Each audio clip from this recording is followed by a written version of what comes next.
Good morning, good afternoon, good evening. I'm sorry we were a bit late on this 23 minutes. There has been a technical glitch. And unfortunately, Susan we couldn't connect. We were connected in backstage, but she didn't hear me. I didn't hear her. And we did to have separate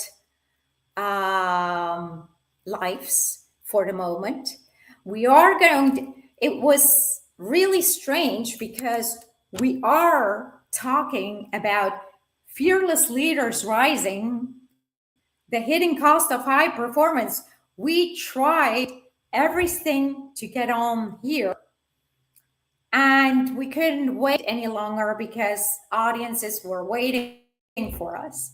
So we decided to go on live, very briefly, each one on their own.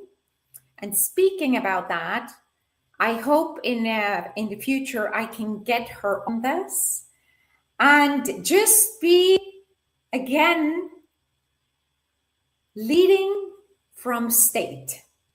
I could be extremely stressed. I could be extremely frustrated. But somehow, when you train your brain, your mental well being, you can take this on and go further. So, why don't we get on this life? Why the very skills that build your success up until now can be keeping you from leading your own self. This is not a conversation about becoming more successful. It is a conversation about becoming more authentic. And that's why I invited Susan, because she is the most authentic person I've ever met in my entire life. And it's been a few decades. It is an invitation to explore one profound question. Who did you have to become to succeed? And it is that still who you want to be. Because perhaps the hidden cost of high performance isn't burnout. Perhaps it's the quiet distance that grows between who we truly are and who we learned we needed to become. The goal isn't to become less ambitious. The goal is to become ambitious from a place of freedom rather from fear.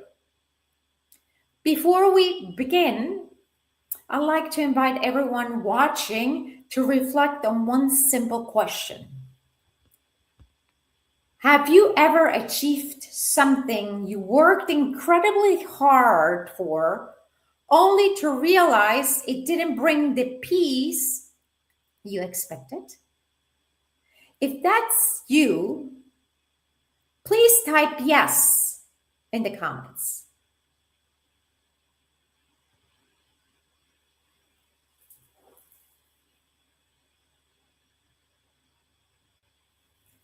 Because today's conversation may completely change the way you define success. Before we talk about leadership, I'd like to ask you something deeply personal. Who did you have to become to succeed? Did you become the one who never asks for help? That was my case.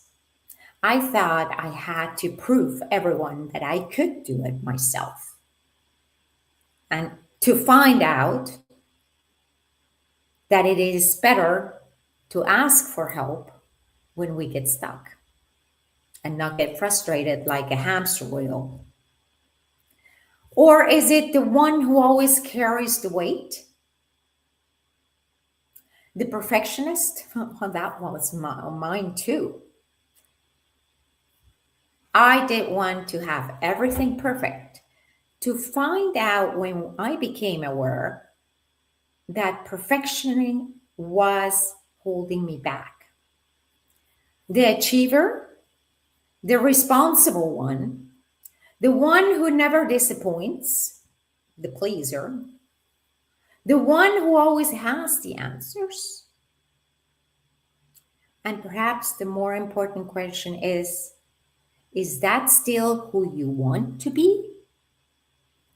And if you striped away every title and achievement, every expectation, every role you've ever played, would you still recognize yourself? The world celebrates you, what you have achieved. Very few people ever ask, who do you have to become to achieve it? Perhaps the greatest strategy isn't that we spend our lives trying to become someone else. It's that we become so successful at adapting that we forget who we already are. Maybe the next level of leadership isn't about becoming someone better. Maybe it's about remembering the leader who has been there all along. Hello, everyone, and welcome. I'm Maya Schmidt, creator of the Leap Advantage, organizational transformation strategist, leadership architect, and passionate advocate for conscious leadership under pressure. It's quite curious. In a previous life, I spoke to Pablo Perversi, the president of the known EMEA,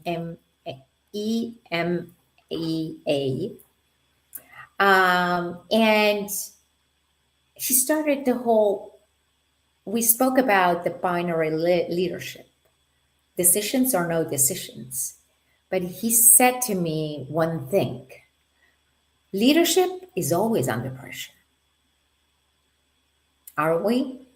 But the difference is the ones who let the pressure in and the other ones that know how to navigate through that pressure. For that, we will need to control our mindset, our thoughts, our feelings, our emotions, with a clear north, obviously. And for this, for what I do right now, it's exactly that: how to navigate change, thriving and not surviving from a self-leadership perspective. And this comes from that I've been 25 years, had the privilege to work with extraordinary leaders across global organizations. And one lesson continues to emerge. The greatest obstacle to our next level of leadership is rarely external. It is the story we've been telling ourselves about who we have to be in order to succeed. I've worked with leaders, executives who lead thousands of people with remarkable confidence, yet privately struggle to answer one simple question: what do I actually want? And I ask you, to all of you, what do you want? Think about that. Maybe you can put in the comments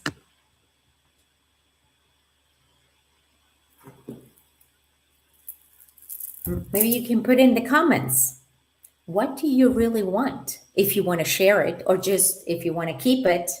Thank you, Claudia Ramirez, to be here and listening to this. Who do you really want to become? And what do you want?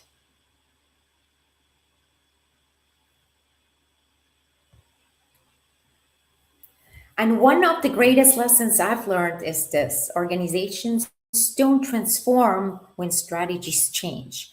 They transform when leaders do. So we have a huge responsibility to carry and sustain all the pressure that comes through those results, through achieving what we need to achieve, and sustain it in a safe place. When leaders lose alignment with themselves, the cost really appears immediately on the balance sheet. It shows up as delayed decisions, lost trust, conversations that never happen, innovation that never surfaces, high performers who quietly disengage, and cultures where people protect themselves instead of contributing with their best thinking. The human cost eventually becomes the business cost. It might take silence in meeting and boardrooms. It might take delayed decisions, or it might take the biggest cost of turnover, where today we know when there is a toxic attention environment that 79% of the people that leave is because of that environment, because they don't feel safe, because there are hidden costs which eventually will appear in drained costs, which turn into millions of dollars that you cannot recuperate because of that environment. Because the quality of your leadership will never sustainably exceed the quality of your relationship with yourself. Have you heard this? The quality of your leadership will never sustainably exceed the quality of your relationship with yourself. So that huge responsibility as a leader that we carry, we better start getting our reins and control them with our mind, with our feelings and emotion. That doesn't mean that you can't speak your truth, that you can't express what's in there. But you need to make sure that you turn those frustrations, that you turn those fears that come out, transform them into opportunities, possibilities. And that is a mindset shift that needs to happen consciously. So the quality of inner leadership will be expressed in the quality of external leadership. And as we don't have Susan here, but I would like to introduce you who Susan is, and maybe you can follow her. She's on Facebook mainly. You can find her also on LinkedIn. Susan Lazar Hart. And that's why I really wanted her to be here, because she's an exceptional, authentic leader. It was a privilege to me to welcome someone whose work has helped thousands of people reconnect with themselves after years of achievement, expectation, and conditioning. Susan Lazar is an internationally recognized transformational coach, speaker, mentor, educator, and best-selling author whose life work has been devoted to helping people rediscover the freedom that exists beyond performance. For more than 3 decades, she has guided leaders, entrepreneurs, educators, parents, and change makers towards a deeper understanding of themselves, not by teaching them to become someone new, but by helping them remember who they have always been beneath the roles they adopted and the expectations they carried. And here I want to add something. Every single human person was born 100% complete. It's been our mind that has shifted us, our conditioning, our values that we learned, our beliefs that we saw, our environment that we were surrounded with, that shaped us to become who we really have become until now. Our experiences have shaped us. Yet, when we become a little bit more conscious, we start peeling the onion and rediscover who we truly, authentically are. Um, it's not about teaching them to become someone new, but by helping them remember they have always been beneath the roles that they have adopted. Through her best selling book, Breaking Free Your Unique Path to Fearless Living and, and Movement, Fearless Leaders Rising, she has a movement that's called Fearless Women Rising. She invites us to challenge one of the biggest assumptions of our lives, that our work. Instead, she reminds us that authentic leadership begins when we stop trying to prove ourselves and start trusting ourselves. More than anything, Susan helps people remember who they were before they believed they had to earn belonging through achievement. Don't we leaders, and I was there too, I always wanted the validation of everyone, of first my mom, and foremost my mom, then of my teachers, then of my bosses. And you kind of go through the ladder and you want always to be validated. Oh, did I do a good job? Or and find recognition. What we seldom do is to find that recognition within us and celebrate us with every single small win. So, Susan, welcome. But we'll have hopefully a chance to get on another live with her. But all the questions that I had for her, I will actually respond it from my perspective to have this life. But I do want to invite you to go and look on her Facebook page, Susan Lazar Hart, to see the wonderful woman she is and what you can learn from her. So before we begin, I simply want to thank you, Suzanne, for inspiring me. You're my aspiration and my inspiration of authenticity.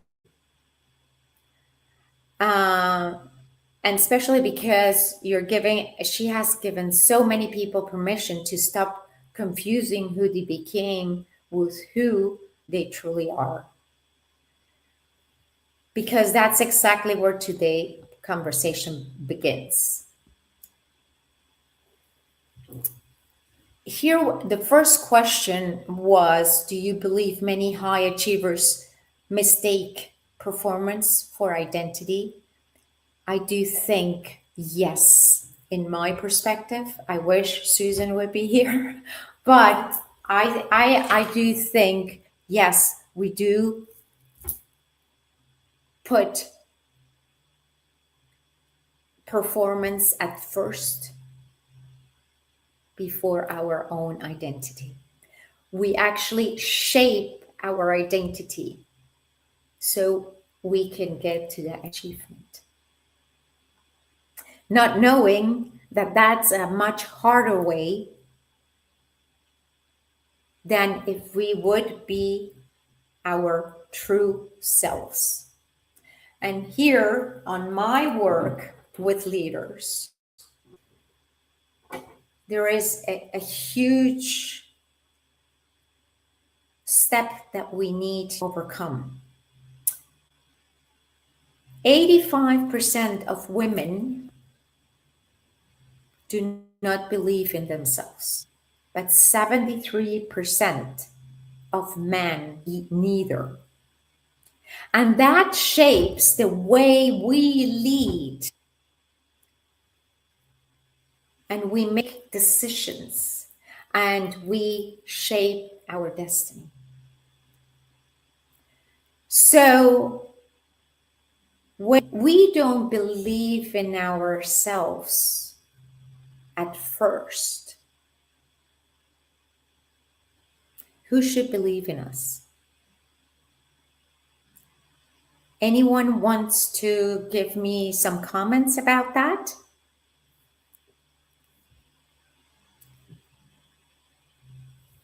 Who do we have to become in the pursuit of success?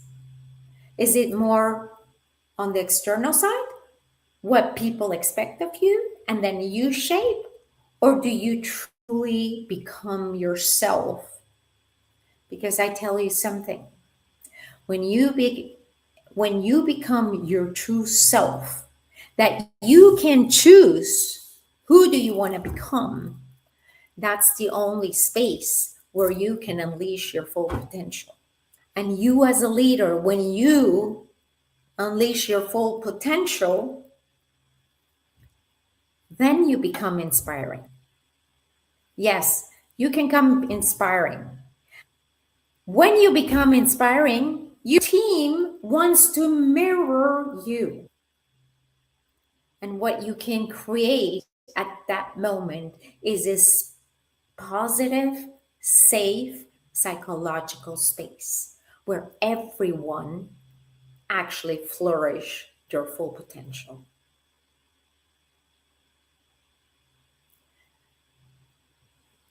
Making that happen, that will transform any toxic environment, which in most cases, I would say in around 70% of the cases, is non-intentional. If bosses and environments get toxic, it's non-intentional. There is a percentage that is, we can't change them, but there is a bigger percentage that when they become aware can turn into a human-centered leader who wants their team to thrive through change. Change nowadays is a constant, but we as humans have an inseparable, unmeasurable need of certainty. Change equals uncertainty. So what is this solution? Create a safe environment. So people can be safe, in confidence, trusted, and then they will flourish their best self and transform obstacles into possibilities. How do we recognize when that version of ourselves is no longer serving us? What are the signals? It could be frustration. It could feel that we're stuck and in a hamster wheel. It could be that we silence ourselves. It could be that we look for validation and decision making, that we want to have consensus. But a real leader has clarity and has direction. So when we lose clarity, when we don't decide and we postpone and we procrastinate to decide at that point in time, that's when we need to have a signal, be aware that something is drifting away, not in favor of us, but to the external world that is no longer in alignment with ourselves. Many successful leaders describe themselves perfectionists, relentless achievers, or the people who always carry the weight. What is the biggest lie high performers believe about success? That we need, the biggest lie is basically we need to keep on going because that's the way it has always been done. We learned, we were conditioned to see that. For example, I have to have all the answers as a leader. No, you don't. That's why you have a team. Or I cannot show vulnerability. And I know this is old-fashioned, but there is still many of that. I cannot show vulnerability because then I lose authority. Those are signs that we are not in alignment. And when do those strengths quietly become the very things that limit us? Because if we were conditioned to those, that's what we hold as a reality. And then under that reality, that's the story we told each other. We make it real and it is our reality. And when that reality is real, then we decide based on that reality and we shape our destiny. That becomes very limiting to us. Let's see. Claudia. Creating a better humanity starts with each of us, exactly where we are as a person, as a leader, and with the personal responsibility we choose to embrace every day. Thank you, Maya. I truly enjoyed the session. I have to leave now. Thank you for being here, Claudia. And yes, you're true, absolutely so right. It all starts with us as leaders. And we have to take that responsibility.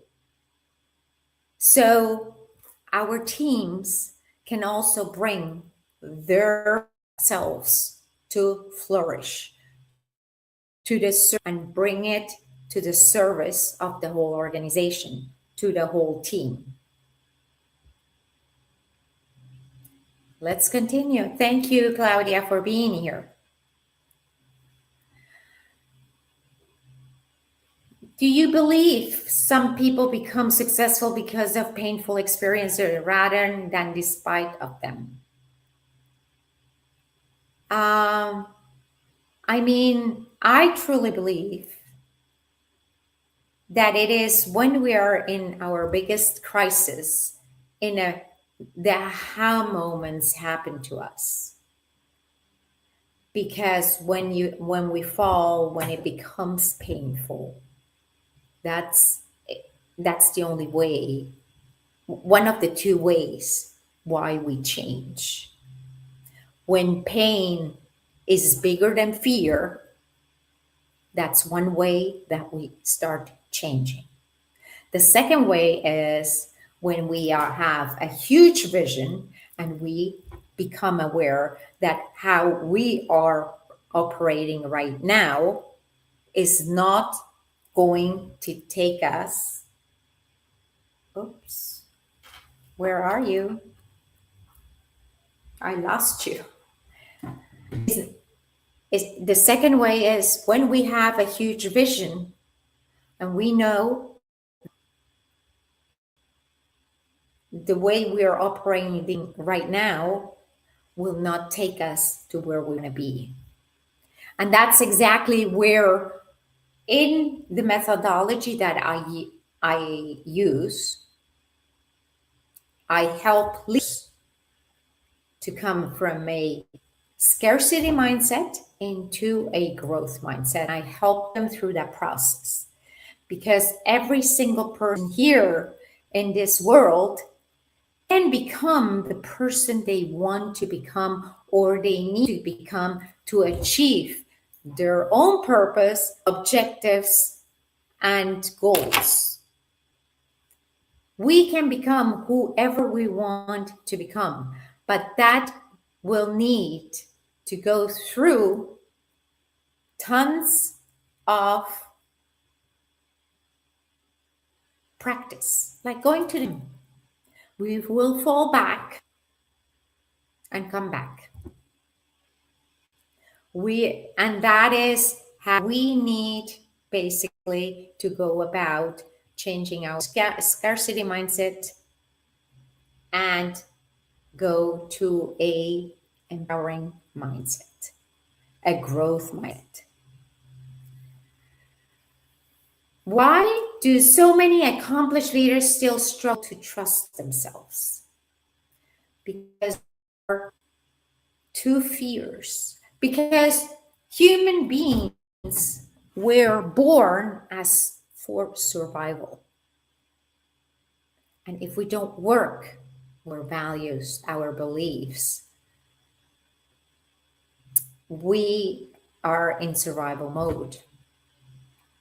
And what is to live in survival mode? We all have fears in us. And there are 80% of fear, 80% of fears are based on two fears. I'm not enough and I'm not loved. And then we have bifurcations or segmentation out of those two main fears of fear of success, fear of failure, rejection, not pertaining, and so on and so forth. So that's where they don't trust themselves because they told themselves at one point in their life, most of the time when they're small, when they're small in their infancy stage, they told themselves a story. May I give an example of what happened to me? Please tell me yes in the comments. I assume yes. So the story that I have is when my younger brother was born, I was 1.5 years old. And for obvious reasons, my mom took care of, put a lot of attention because he was a baby. I was already 4.5 years old. But when I saw that my mom had all the attention on my younger brother, I told myself my mom doesn't love me anymore. And that has impacted my life until I became aware of that pattern. And that was through a training that I did with Tony Robbins on Unleash the Power Within, where I realized not too long ago that, oh my God, I've told this story that I'm not enough. And I made a lot of decisions because I thought I did not deserve to get the opportunities because I was not enough. And so many leaders have their own stories. that they built a story, they believed in that story, they made it a reality, they decided based on that reality and shaped their destination, their destiny, their future. So, how many of you can recognize maybe one of the stories that you told yourself? No one else to blame than you. Your mom, not your teacher, not your boss. No, us, we are responsible for that.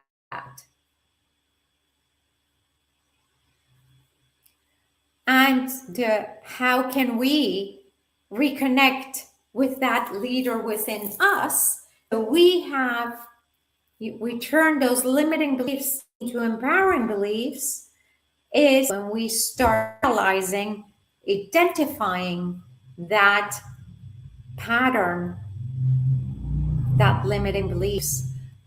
When that limiting belief comes into our head, we can interrupt it and then create and visualize the empowering belief. For that, you need to go to the gym. You will fall back many times, but every time it will be easier to fall back, recuperate, and fall into your empowering belief. Steps: identify the pattern, interrupt that pattern with something that really changes your mindset. Is it meditation? Is it breathing? Is it walking around the corner or a whole walk? Is it listening to your empowering music? Is hugging someone? Is it something that makes you feel good and visualize your empowering belief?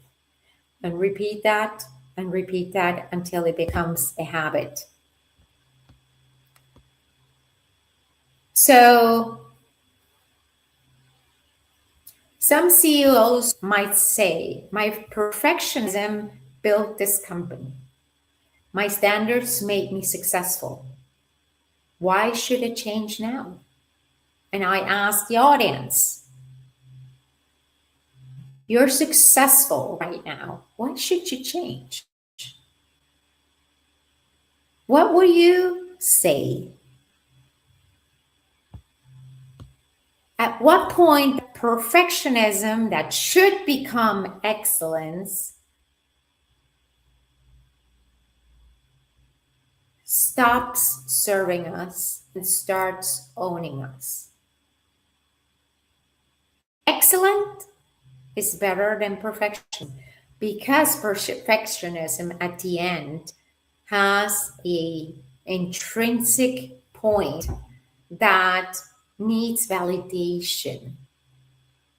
If you're in excellence, that doesn't mean that everything worked perfectly. You just navigate it in a lighter way, in a more excellent way. And when I'm in front of a difficult situation, I always say to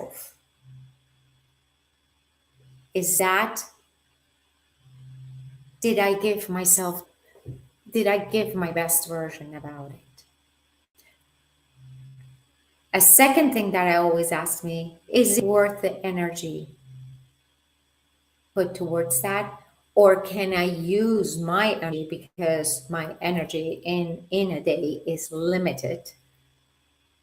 Is that going to get me closer to my purpose, to my goal, to my objective, or not? That's how I discern how much energy I devote to excellence instead of perfectionism.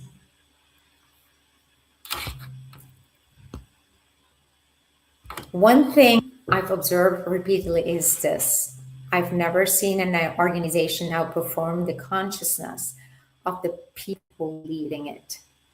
The quality of leadership is inseparable from the quality of the leaders in a role. Organizations don't lose momentum because of people's lacks capability. They lose momentum because fear delays conversations, uncertainty slows decisions, and leaders unknowingly create environments where people protect themselves instead of contributing their best thinking. Do you see that too? And we're almost done. I'm going to skip a couple of questions, but here is, and this is something very common in leaders. Many leaders tell themselves, I'll slow down when I get there. I'll slow down after when I get there, or I'll slow down when I go on vacation. Yeah, but you're then almost burned out. And then to recuperate during the vacation, do you really recuperate?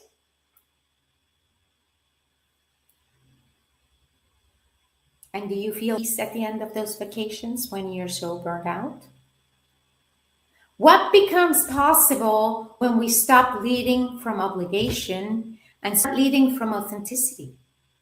Isn't that lighter for everyone? Isn't that more human?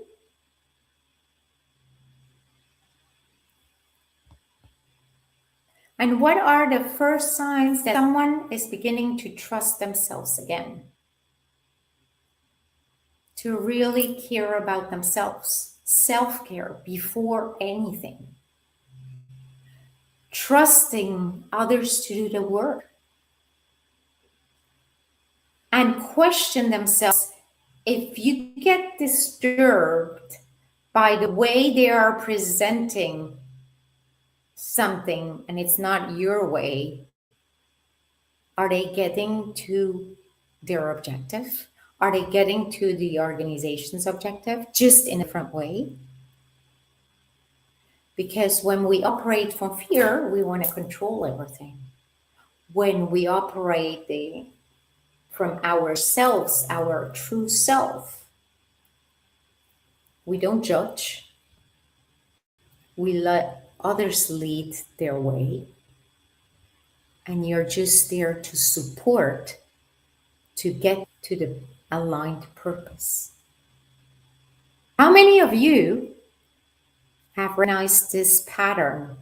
Are you leading from fear? Or are you leading from your inner alignment between mind and heart?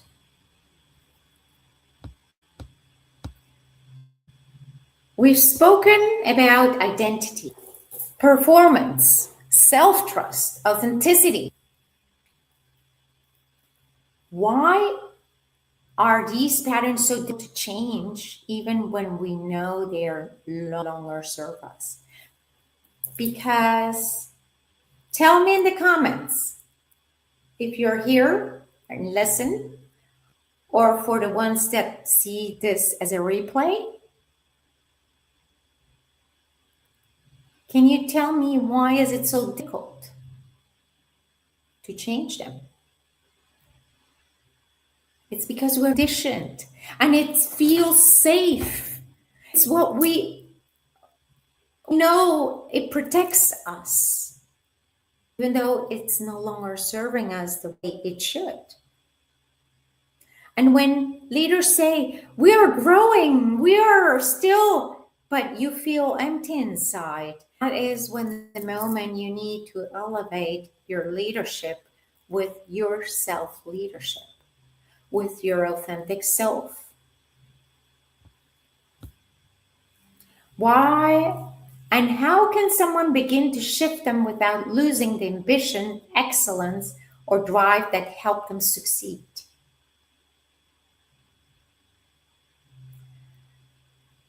It is very difficult. And the key signal is when the pain is bigger than the fear, that's when we start shifting. And we need to get that practice going. Practice, practice, practice. That is what we need actually to get going, to make that shift. So, getting closer to our end. Perhaps leadership isn't the process of become someone extraordinary. Perhaps it's the courage to stop hiding the extraordinary person you've always been. The world rewards achievement, but fulfillment comes from alignment because every decision leader makes is amplified through the lives of hundreds or even thousands of people. The relationship we have with ourselves doesn't stay personal. It becomes culture. Because culture, we see the results. It becomes strategy. It becomes execution. It becomes legacy. The most expensive leadership problem isn't incompetence, it's unconsciousness. Maybe that's the invitation for all of us today.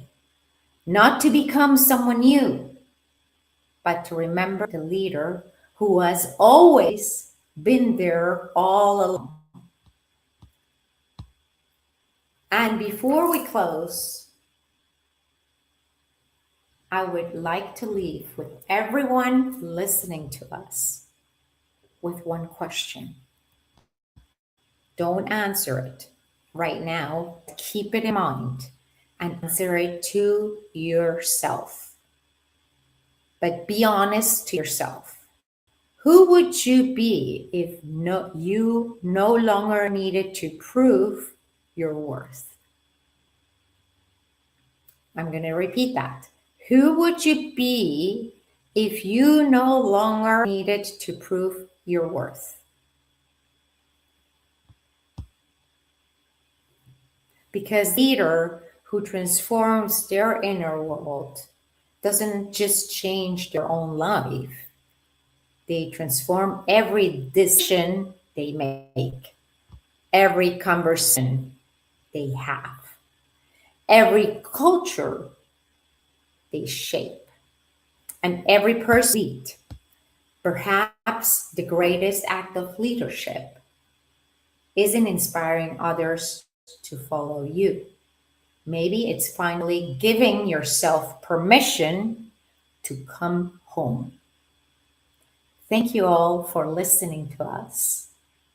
And again, apologies for the glitch. I wish I would have had Susan here.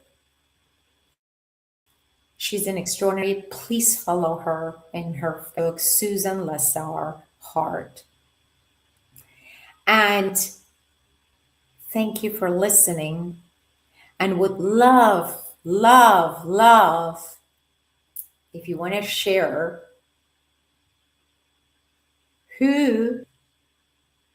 what maybe it's finally giving yourself permission to come home. And who is that beautiful soul leader that wants to come home? Thank you so much. You guys have a nice morning, evening, afternoon. That wasn't in the right order. Morning, afternoon, evening. And I shall see you. And thank you so much for being here, for listening in. And I hope there is a small grain of sand that touched your life. Cheers. Thank you all.